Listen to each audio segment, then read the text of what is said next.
Hey everyone, this is Christopher. I'm making this video about my training schedule.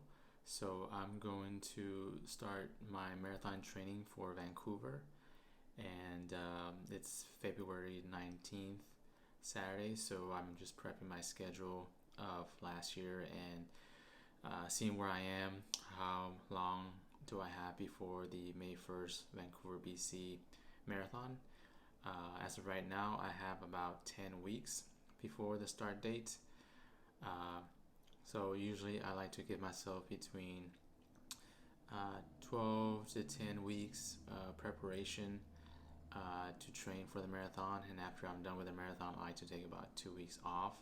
1 week completely no running, and then the following week slow running, short runs, nothing crazy, and just to let my body heal, recuperate from the amount of damage I did from all the running. So I do that, and then once I have my next marathon that I want to run, I sort of create my schedule again and see how many weeks I have until the next one, and then depends on my schedule that I created here on my computer, I adjust.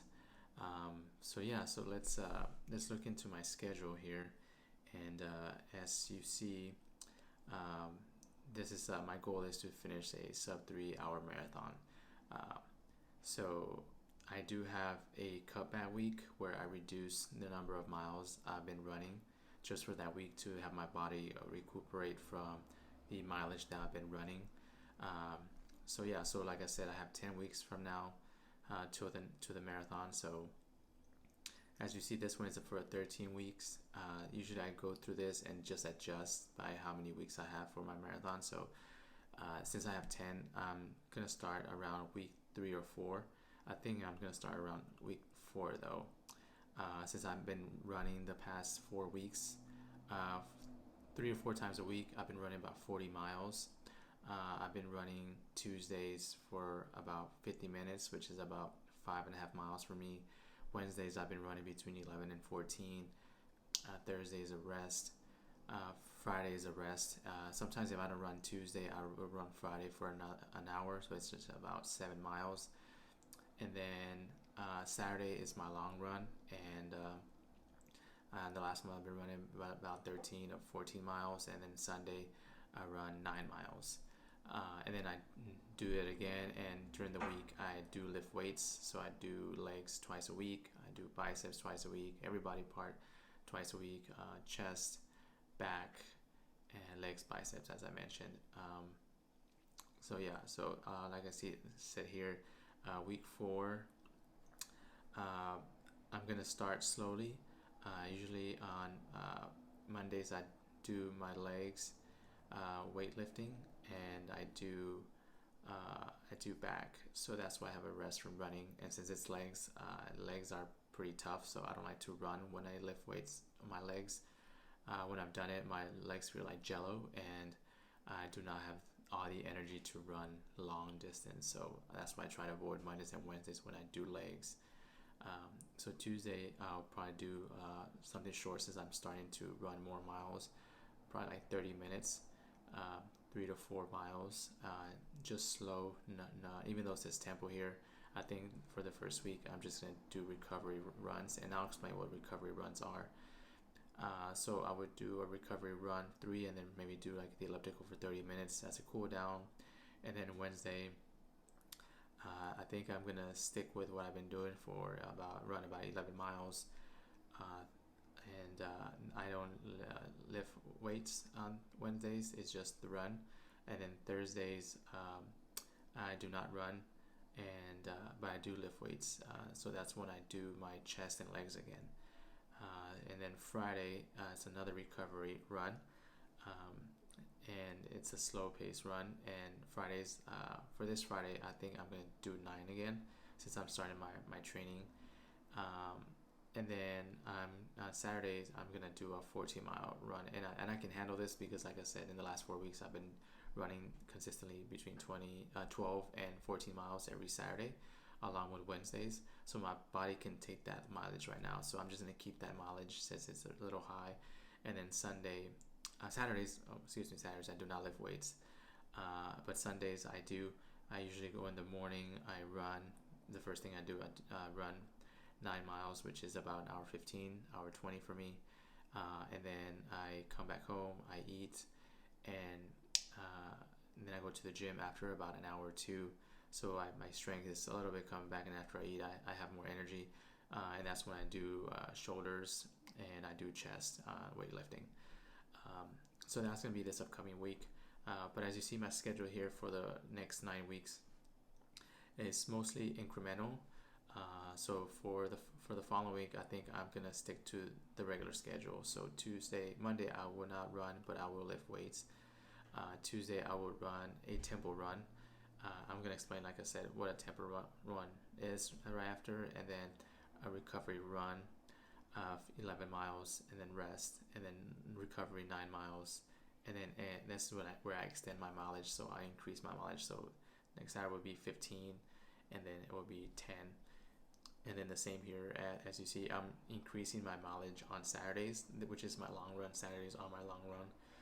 So going from 15 to 17, and then keep the same everywhere else. Same for this the following week. I have that's another tempo run, a recovery of 14. This is where I increase it a little bit. And then this is in the middle of my training. So this is when I start to increase the number of days that I run. So this is another tempo run. And then another recovery run for Friday, and then again my long run, and then another 10 miles. And then I do have a week in between my training. Every 4 weeks, depends how long my training is. But for this one, since it's 10, it's going to be in the middle of the training, just one cutback week. And this cutback week is when I reduce the number of miles that I run, as I wrote here, about 20-25% for that week. So for the total, the week before was 60. So here I'm going to cut back to 54 or so. So I'm going to take Thursday off to run, and I'm going to mostly keep everything the same, except my long run will be extended, but my Sunday run will be shortened. And then I go back up. So I will run again the same as the week before. I come back Thursday to run.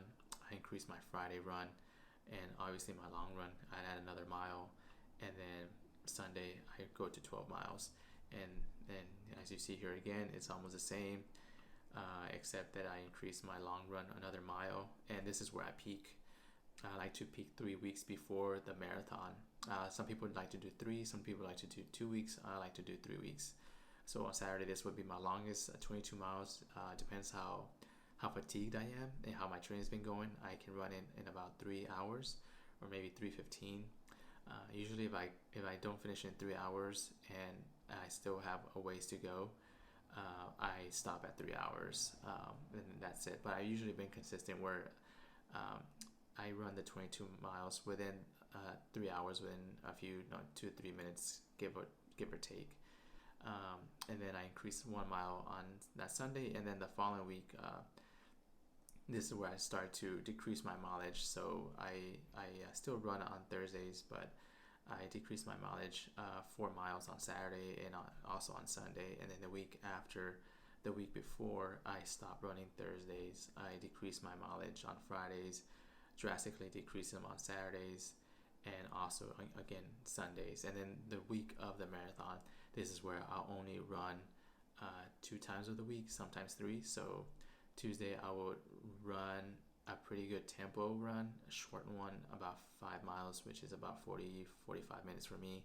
And then Wednesday, my longest of the week will be at 9 miles, and this will be really slow, just to get my body still be in, knowing that it can still take the mechanics and the run and the pavement. And then I don't run Thursday or Friday. Saturday, sometimes I don't run. I put recovery here, so I might do like a really short, just to warm up, run 2 miles, nothing crazy, just the day before. And then this race day the next day. Usually when I carbo load on Friday afternoons. This is when I start to eat, increase the number of carbs I eat, and decrease the amount of protein grams I eat. So for my lunch, it will be very carb heavy, a lot of breads, brown rice, pasta, cereals low in sugar, and potatoes. And then same thing for Saturday. I my protein is really fat, my fat stays consistent, and my carbs jump up.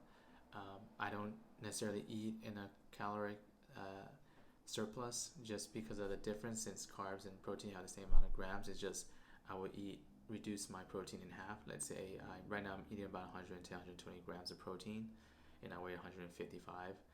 So when I'm carbo loading, I will reduce that to probably about 70 grams of protein, and the difference, the 50 grams or more, I would increase in carbs. So I would eat more bread, more potatoes, just to make sure I have that glycogen and then energy stores. So I'm ready to have the entire energy to run the marathon. And I drink water. I drink water a lot every day, but those 2 days I try to really focus to make sure that the carbs are absorbing the water and they're in my muscles and my liver. And then the day of the race, I like to wake up about 3 hours before the race starts so I can eat. I usually eat a bagel with a little bit of avocado and a banana, and I drink water up until about an hour and a half before the race. And then I start just sipping a little bit because I do not want to use the bathroom in the middle of my race. It's just something I like to avoid. It's not bad or anything. It's just my preference on how I like to run. So here I was going to explain to you what all these words mean. So tempo is usually on the race day is, if I'm trying to run a 3-hour marathon, tempo is going to be as hard as I can push my body to run for a long period of time. So usually my tempo run, I like to push myself, see if I can keep the pace for about 30 minutes and push myself, and I track my heart rate. Usually when I'm doing a slow, easy run, my heart rate stays between 130 and 145 according to my Apple Watch. But for these tempo runs, I like to increase it up to like 160, 170, just push myself and see if I can keep that pace. And the rest of the days they're mostly recovery runs. I do follow the rule of the 80-20 rule of 80 easy, 20 hard. Even though in some of them it says race pace, which is a little slower than a tempo run, but just making sure that I keep the speed, and it's the speed that I'm going for. I usually do that on Wednesdays, but I don't follow that strictly because I like to do more of a recovery. So this is a track workout. There isn't a track near me. There's a high school, but I think they have it closed, the bar where you can enter. So I don't do track, which I think I should to increase my speed. But I think it's something I will look into after this year if I don't get faster and do a sub 3-hour marathon. But as I mentioned in my previous videos, my timing has been going down, so I'm getting faster. So I think with proper training and pushing myself in these tempos runs, it's going to really help. Recovery ones are the ones that I just mentioned, the low heart rate. So is sort of almost as an easy run, the second easiest. So as I wrote here, 7:30 to 8:30 minute mile for me, since I average when I'm running about 8 miles, 8:15. When I'm just taking it easy and just making sure that I have my mileage run, that's how I run. And then the long distance is on Saturdays. And I'm trying to make sure I don't push myself too hard, because last year when I did on my first marathon training, I had shin splints, so I couldn't run as I would liked for 2 weeks. So I was just doing the elliptical and bike until I was able to recover from my shin splint. So I learned my lesson. So when I do my long runs on Saturdays, when I'm running 18, 20, 22 miles for 2.5, 3 hours, I just make sure my cadence is high, meaning my number of steps per minute are high, so I'm not overstriding, to make sure I don't have any shin splints or hurt my knee or my ankles, or have a burning heel from the way that I land, making sure that I was landing in front of my toes, the middle or front part of my feet, to keep my steps not too short but also not too long to overstride. And the worst thing that can happen is I can get injured, and that's what I'm trying to avoid. So most important thing is to keep the mileage, increase my mileage, and have my body well rested, and that they can do it. This is my training. I I have this on my Google Drive, so I can check it on my phone anytime, and just see where I am for that day. And if it's today was a Saturday, I just went on a run today for 14 miles.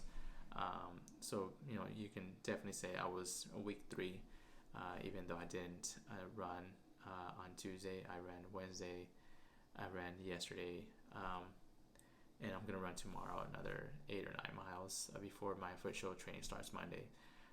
So hopefully this was helpful for a few of you, or many of you.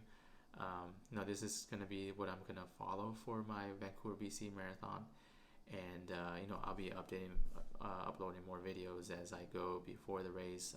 I'm gonna run a half marathon at the end of March, so that's in about 5 weeks. So it might fall on my, let me see, 1, 2, 3, 4. It might fall on my cutback week, and it's on a Sunday. So I might adjust my mileage accordingly. So I may run my long run maybe 18 miles and this 8, so I can make this 13. So I don't overwork myself. And maybe I'll pick up a 5 or 10K here and there that would fit within this schedule. That's my training schedule. Maybe I'll probably make another video of my nutrition. What I like to eat is very high vegetable, high fruit, lean meats, some nuts. I do eat some pastries here and there. I love sweets, so I do that on Wednesdays. I'll buy maybe 1 or 2 pastries Wednesday, and the same for Saturday, just to feed my cravings and avoid any sort of binging. But I also eat a lot of bread, sweet potatoes, complex carbs, so I can have the energy to make these runs. So thanks everyone for watching, and I'll catch you in the next video. Peace.